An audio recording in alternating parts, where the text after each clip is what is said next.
مقدم الاستوديو الأخضر بالريش، يشاركه في التحليل محمد أبو تريكة، رفيق صايفي، زفونيمير بوبان.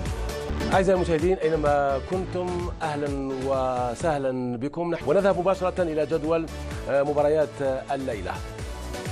إذن الجزائر ستستقبل كوريا الجنوبية وبلجيكا من فوزين في الدور المقبل.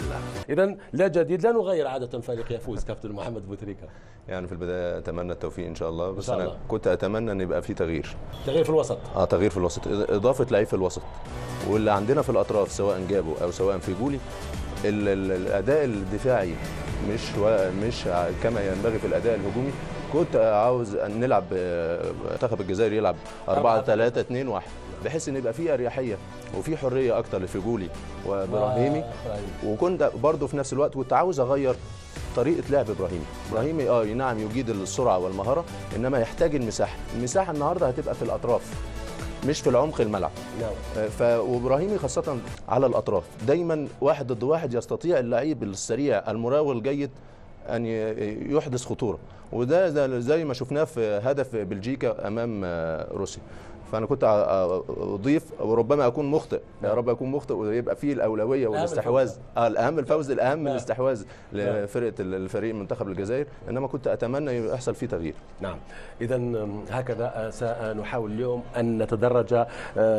بدأت طبعا المباراة تأخذ الآن حيز أكبر، الجميع بدأ يشعر الآن بقرب ساعة الحسم. النتيجة في المباراة الثانية، الجزائريون ضغط كبير عليهم، نقصد اللاعبين وعلى الطاقم الفني، لاحظناه في الأيام القليلة الماضية ضغط كبير. هل سيكون له انعكاس إيجابي؟ لأنه في بعض الأحيان الضغط قد يولد أشياء جميلة، ولكن الضغط عادة أيضا يولد أشياء سلبية، هو ما لا نتمناه. ضربة الانطلاقة أعطيت للكوريين، توزيع من سليو فغولي، أول كرة وأول محاولة جزائرية عن طريق سفيان فغولي. عبد المؤمن جابوا منتظر منه الكثير، وإبراهيمي التوزيع في القائمة الثانية خطيرة.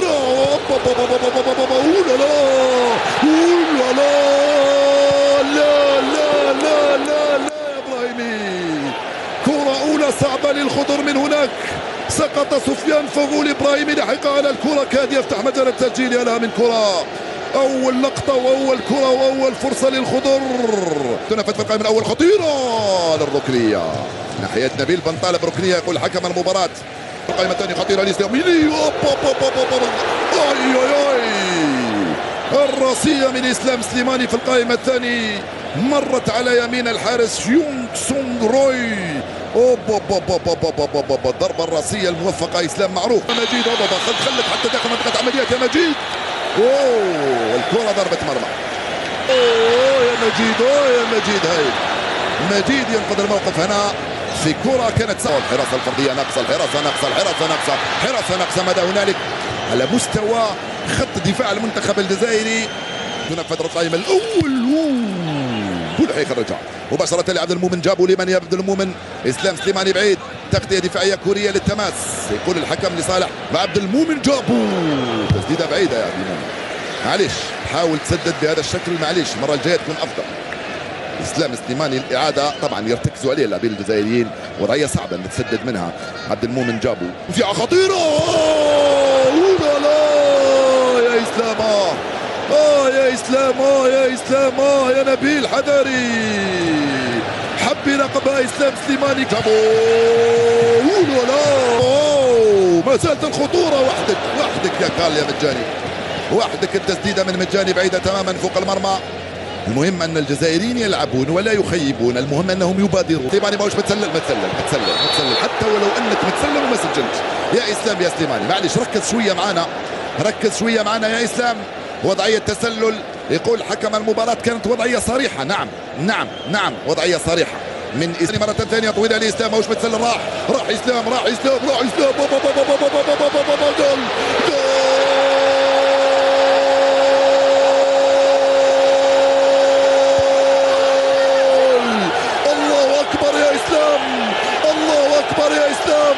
إسلام سليماني يفتح مجال التسجيل.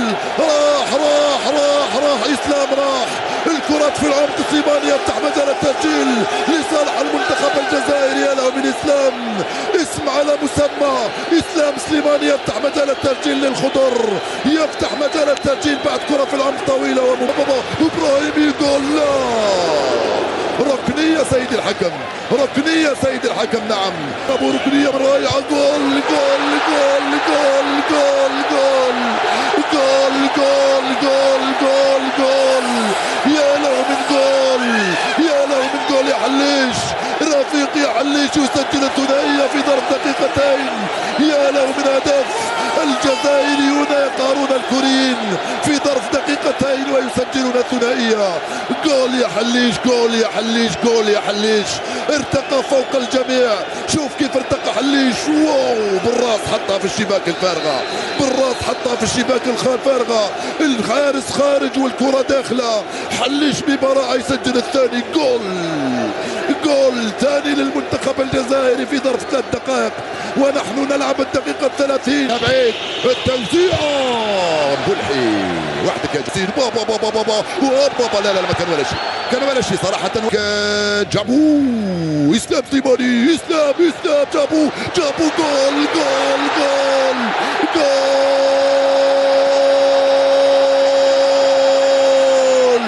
ما هذا العجب، ما هذا العجب الذي يحدث؟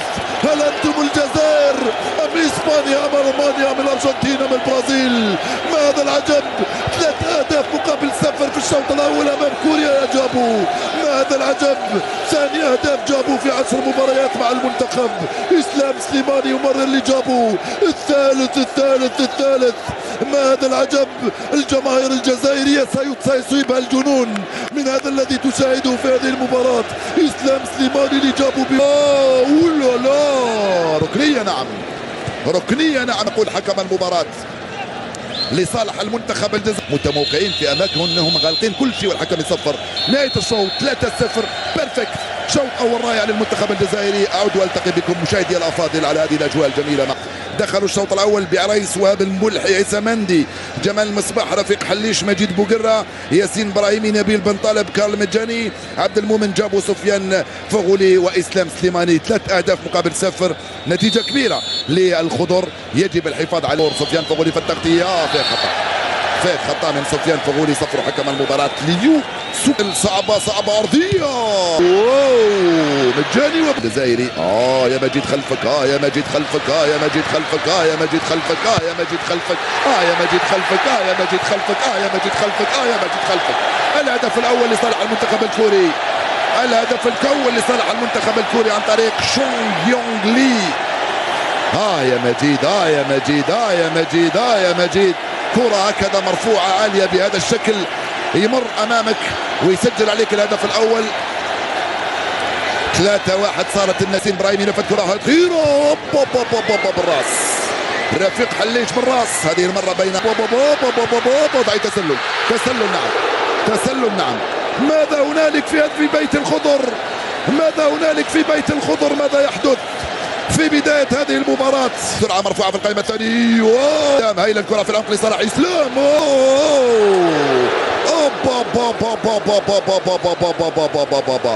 من أخرج الكرة من الشباك؟ هل أنت عيسى مندي أم من؟ تسديدة حذاري.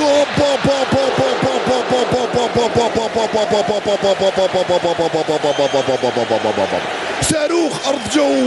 يونغ يوزعها سوك يونغ. ياسين إبراهيمي توغل. ياسين راح يراوغ. ياسين يلعبها لسفيان. سفيان يأتي. عالمي.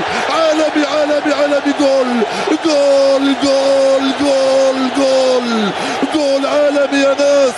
جول عالمي يا ناس. لعبة ثنائية بين سفيان وياسين. عالمي يا ناس. هذا الهدف الرابع. جول.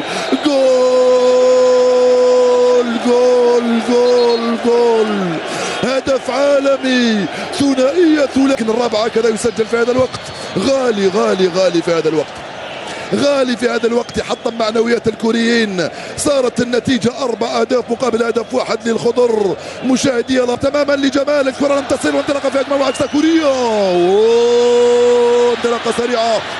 لا يا مجيد. البطاقة الصفراء. اولا لا يا مجيد، البطاقه الصفراء صفراء سيد الحكم، صفراء. اوكي. ثانيا اول انتصار للخضر منذ زمان، منذ القرن الماضي، منذ 32 سنه، نعم منذ 32 سنه. يحق لكم ان تفرحوا ايها الأشخاص. سعيده جدا بهذا الاداء، اقول بهذا الاداء. جول جاتشيولكو يسجل الثاني. جاتشيولكو يسجل الثاني للمنتخب الكوري حضاري. 4-2 صارت النتيجة. كوريا تسجل والجماهير الجزائرية تهتف 1 2 3 فيفا الجيري. التغيير الآن في التشكيلة الجزائرية في هذه اللحظات. عبد المؤمن جابو يخرج ويخلي مكانه لنبيل غلاس. هاي الإعادة للهدف الذي سجله. يا مجيد ماذا تفعل هنا يا مجيد؟ ماذا تفعل؟ يا ريس يا مبولحي ينقذ المكنية. صعبة في القائمة الثانية، خطيرة وفوق المرمى مع خروج ياسين إبراهيمي بعد ما نال منه التعب منال، ودخول مهدي الأحسن. شكرا لك يا ياسين. يوزع حاجة من مزعج القائمة الثانية. يا نبيل يا نبيل ارتقى فوق المدافع، كاد يسجل الهدف الخامس للمنطقة من هناك. سهلة للرئيس وهاب مبولحي حارس مرمى سياسكا صوفيا البلغاري. تلعب لجمال، صعبة لكورين. إسلام سليماني الذي نال منه التعب منال. مجال التسجيل ومرر كرة الهدف. سفيان نبيل حكم يحذرهم حتى من رفع ايديهم الى السماء. يعني الكرة في المخالفة كورية خطيرة جدا عن طريق هويونغ مين. أشاهد أم لا أشاهد؟ لا أريد أن أشاهد هذه المخالفة. هل نفذت أم لا؟ لا. بوقرة يحل جاب بوقرة بدل. يعتمدون على الكرات المرفوعة هكذا بهذا الشكل بالراس.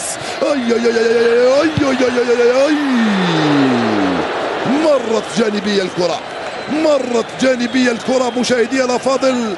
دقيقتان وبضعة ثواني. يلا يا فايد، يجب أن يدخل سعيد. سفيان للركنية.